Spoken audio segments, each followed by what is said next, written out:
I want you to think back to the beginning when I was talking about sort of animal nature type stuff. And, you know, with men, it's very much status seeking, dominance, aggression, lower empathy, but mostly sex, right? The thing that really men notice when this occurs is that they had been driven by sex their entire life, and now they're not. And that is a change that is extraordinarily difficult to understate the significance of, in terms of how it feels like it just pulls the rug out of the entire operating system that you've been running on, and everything kind of needs to reconfigure. So with women, often the things that are the big change for them that were the water is, you know, women are supposed to be nice. Women are supposed to be sweet. They're supposed to be nurturing. They're supposed to be kind. They're supposed to basically, you know, give deference to everybody else to keep the peace. You know, everybody's needs are supposed to come before yours. All of that, right? And that's your water, oftentimes. And so, you know, if you're looking to decondition something in the direction of pulling the rug out from underneath your system, those are the rugs to pull. Now, that doesn't mean that you can't be, you know, a very nice person, a very good person, a very thoughtful person. It just, but it's a big change between, you know, sort of living your life as the peacekeeper and not is a good way of kind of thinking about that. And so what I'd like to do is basically walk us through a sort of body-centered deconditioning meditation. If you want to think of it as a meditation, you don't have to think of it as a meditation. I don't care. You can have your eyes open, you can have your eyes closed, you can lay down, you can sit up. I don't care at all how you do it. You know me, I am like the least dogmatic person out there when it comes to these types of things. All works. I've done it in every conceivable.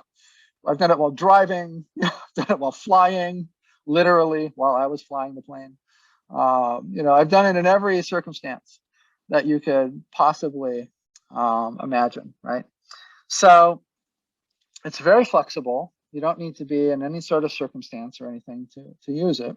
You do, however, need to be able to pause and really focus on your body. And so let's go ahead and do this. So I'm going to walk you through it, beginning to end. I think it's probably a good idea for those of you that have your cameras on to turn your cameras off, because I just think you're going to want more privacy for this, to let your body do what your body wants to do. And so, you know, we'll be just, you're totally safe now. You're totally in your own private space. Nobody can possibly be watching you. Nobody can be hearing you. They can't be hearing any sound that you're making. We're going to approach this from the direction of a method called focusing, which comes out of the University of Chicago, comes from a very frustrated, quite famous psychologist who was tired of more or less never healing people. And so he went on a quest to figure out how he could change the effectiveness of his practice and the practices of his students and so on.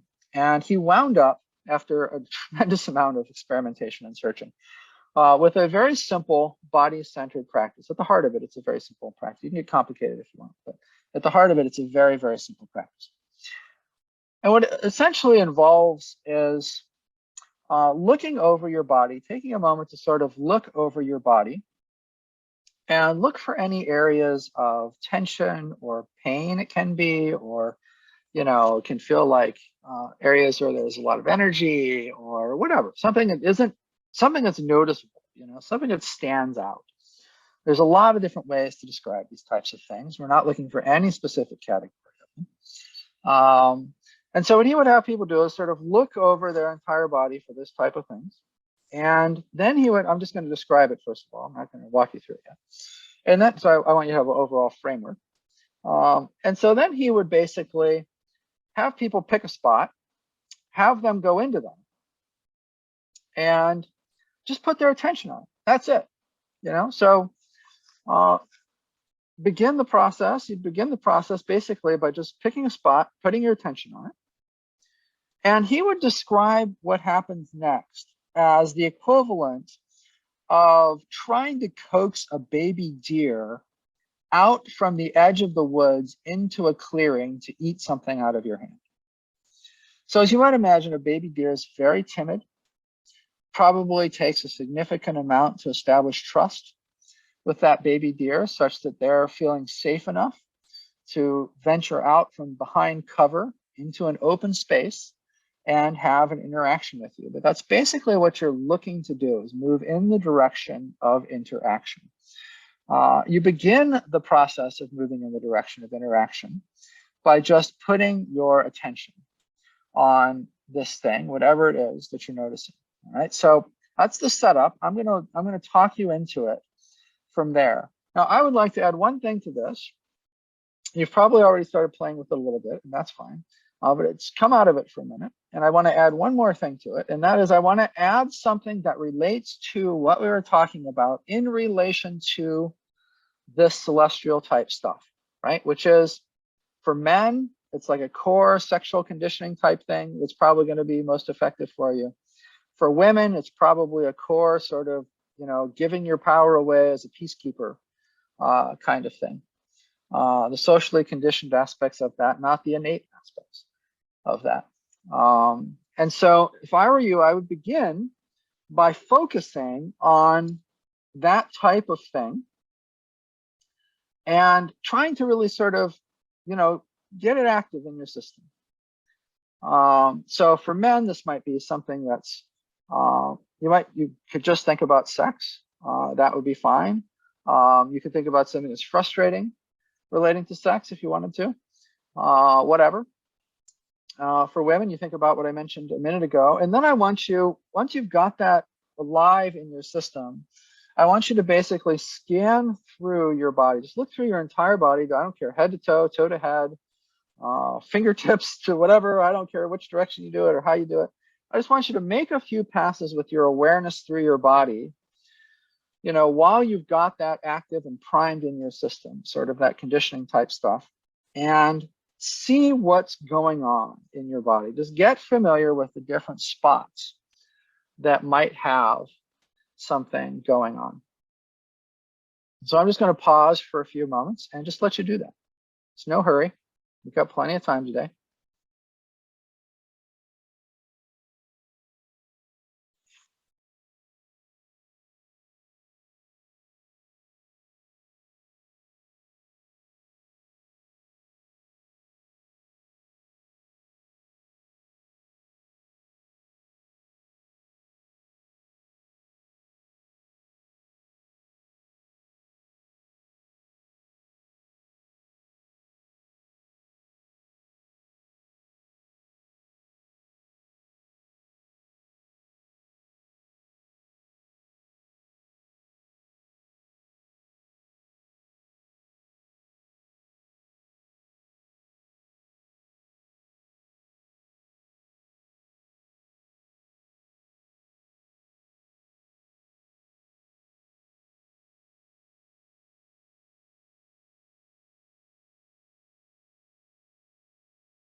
Okay, now I want you to go ahead and select one to put your attention on.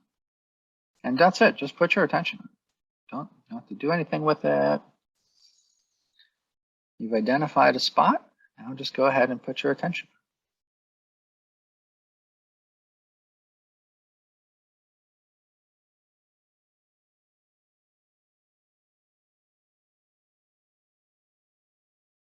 And as you're putting your attention on it, I want you to start to get a feel for what its qualities are, what its properties are, what are its dimensions, how big is it in your body? How far does it spread out in terms of the sensation, whatever it is that you're feeling? How deep is it? Start to get a feel for how dense it is. What other qualities does it have? Is it like a stone, or is it like a high, energy power line? Does it seem to have emotions related to it? You know, what's there? Just spend a few moments basically just getting to know it a little bit. And as part of that process of getting to know it, I just want you to communicate a little bit of intent to it initially. And it's just that you're there. You experience it, see it, feel it, whatever you want to use. And you know that you're establishing a link, you're establishing communication to it. You know, you're there, you're paying attention. So go ahead and do that for a bit.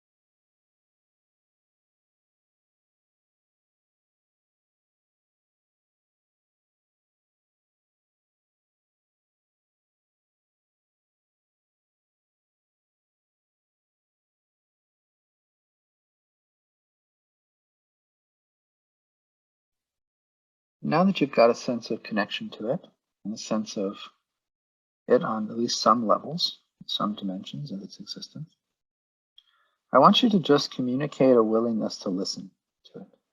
Just let it know that you're here, you're paying attention, and you're open to whatever it has to share with you. But remember, don't be surprised if there isn't some flood of communication that comes right away or something like that. We're talking about, you know, building that trust to get the fawn out from the edge of the forest, to eat out of your hand in an open clearing. Right? It's that type of idea. And you've been ignoring this for a very, very long time. It's been trying to get your attention for a very, very long time. You may have to spend a little time proving to it that you really are here. You really are open to what it has to share with you. So work in that direction, start in that direction, just to communicate that intent, and then just keep your attention on it and see what comes.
Just keeping the intent, keeping the communication,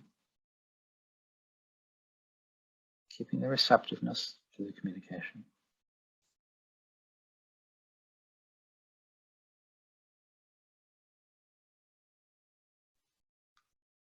And if you start to do something, if you start to receive some information or impressions or something along those lines, one of the things that you can do is you can communicate those back. You can say, you know, with no judgment, no commentary, nothing like that. Okay, I think what I've heard is this, that type of idea. And sometimes if it's just an impression, you might just be intending this along with the impression, something like that. But just beginning to build, if you will, a dialogue or an understanding, beginning to allow this, whatever it is inside you, the sensation, whatever we want to call it, to begin to feel heard, begin to know that you are listening and are willing to understand. And so to say, this is, this is what I'm getting, this is what I'm understanding, is this correct? And just kind of getting a flow back and forth. You can also pay attention to any changes that happen over the course of this session. One of the things that is considered a benchmark for this method is a reduction or a substantial change in some way in the actual underlying sensation itself. So you can just track those, just keep an eye on that as well. Even if you're not getting anything back, if there's some change in the underlying sensation, could be intensifying, could be weakening, whatever else, you know that there is a connection, you know that there is a dialogue there, if you will, an exchange that is forming. So just keep with it, keep your attention on it, and keep open to any sorts of things that you get, paraphrase them, send them back, so to speak, with a double check, am I understanding this? And, always with the intention, tell me more. I want to know more. I want to really understand. I'm here. I'm giving you all of my attention. And I really, really want to understand. Help me to understand.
Doing great.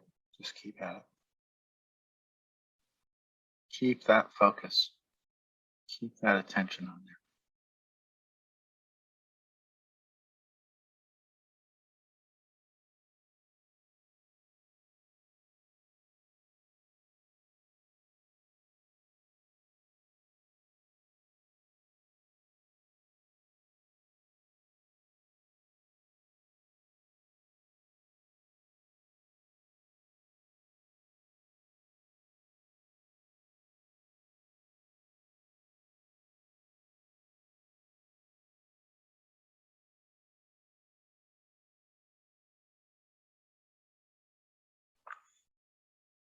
Now, as you wind into this, it's okay to be more questioning. And so you might just directly ask, what is it that you have to share with me? Or you might ask, what are you, or who are you, or what are you about? What's causing this sensation? Or it's okay to let your sort of cognitive questioning mind come in. Just remember to be open and be positive. You can find with this process that you can really, really deepen in. It's like peeling the layers of an onion in a way. You just can go sort of to deeper and deeper and deeper and deeper things. And you should feel corresponding changes in your body and sensation as that happens. There's something else that can happen in association with this, and that is physiological releases. Depending on how much work you've done with your body in the past, you might notice very strong jerks, muscular jerks, or things like that, actual, jerks in the body. That's perfectly fine. That's extremely common with this. And so, it's okay to just let those happen. You want to just let those happen. It can be contractions sometimes, contractions that are held for a long time. It might even force air out of your lungs, and you might make, sounds and, whatever else, or it might just feel like something wants to emerge, like a sound or something like that. There's all sorts of, at the body level, releases that can happen. You don't necessarily have to have, detailed answers to what this is about. It's possible that it will just release through the body itself. So that's another thing to keep in mind. The third thing to keep in mind is something that Lester Levinson used to recommend. I know everybody here probably gets a smile on their face when they hear that name. And so something that he used to do, which I actually, I know someone who transitioned to location 4 using this method. They just had to clear a lot of trauma from their past. And it can be good for that, is he had this method that he used. It was like a straw method, where it was like you would imagine putting a straw into this place, whatever it is, whether it's pain or tension or energy or whatever you're experiencing, whatever you're putting your attention on. And it being almost like a straw puncturing like a packet of juice or something. Oftentimes in the supermarket, you get a cardboard piece, package of juice or something. You have a straw and you kind of jam it in there to drink it out. And the idea is, inside this, whatever it is inside you, inside that sensation inside you, there's, you visualize that there's a tremendous amount of pressure built up that's just wanting to go out. And so you can visualize sort of putting a straw in, just like you do to the juice, except that there's just so much pressure in there that it just immediately starts to flow out through that straw. And you can watch it just keep going and going and going and going. And you can pay attention to the physical sensation and just see that energy, or whatever it is. It could be an emotion, could be any number of things. Whatever is in there, just let it come out that straw. Sometimes I would do visualizations where I'll feel like I'll need a bunch of straws, and so I'll have like a whole layer of straws that come down and puncture it in all kinds of places all at the same time. Many years ago, when I was doing this type of stuff, I would have some innovations like that. Those are totally fine to use. So first, maintaining the communication, putting your attention on it, really trying to wind in, see what it wants to communicate with you, and so on. That's the dominant piece of this method. If you reach a point where you feel like you're at the end of that being fruitful, then you can try something like the straw method, while keeping your attention on, while keeping the communication open, while keeping your impressions to it open. And so these are, and then the third thing is not limiting your body from it needing to move if it needs to, or make a sound if it needs to, or whatever, as part of the release. Okay, so we're gonna keep doing this. I'm gonna let you keep doing this for about another 15 minutes or so. I'm just gonna let you go into it. I'll let you know when we're close to wrapping up, but not when we actually wrap up, so you'll still have some time if the process needs to finish.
Okay, just a few more minutes. Keep with it. Next time I come on, it will be time to wrap up.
Okay. Go ahead and come back. Thank it. Tell it that you're going to keep a line of communication open. It's always welcome to communicate with you. Maybe apologize for having ignored it for so long. Let it know you'll be getting back to it soon, but always keeping sort of an awareness of it as well. All of that, again, you're basically building that relationship.